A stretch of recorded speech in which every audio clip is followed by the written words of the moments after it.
Ingat Farah Quinn, chef cantik berjargon, "This is it, ini kabarnya sekarang." Farah Quinn adalah seorang koki dan pembawa acara Indonesia keturunan Palembang, Sumatera Selatan.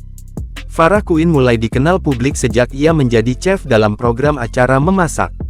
Sejak saat itu sosoknya seakan membius penonton. Terlebih ia memiliki kemampuan memasak yang tak diragukan lagi. Tak hanya kemampuan memasaknya saja yang mencuri perhatian, paras cantiknya pun sukses menuai atensi. Lantas bagaimanakah kabar Farah Quinn sekarang?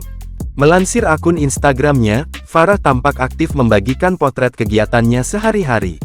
Mulai dari ketika ia tengah memasak hingga momen berharga bersama keluarganya. Chef Farah Quinn dulu dikenal sering membawakan program-program memasak di televisi.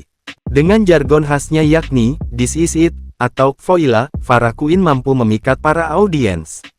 Namun usai tak lagi membawakan program memasak, kini Farah Quinn tak lagi tampil di hadapan publik.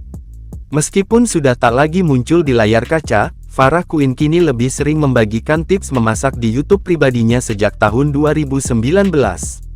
Selain itu, Farah kini juga tak lagi tinggal di Indonesia, akan tetapi menetap di Amerika Serikat bersama kedua anaknya.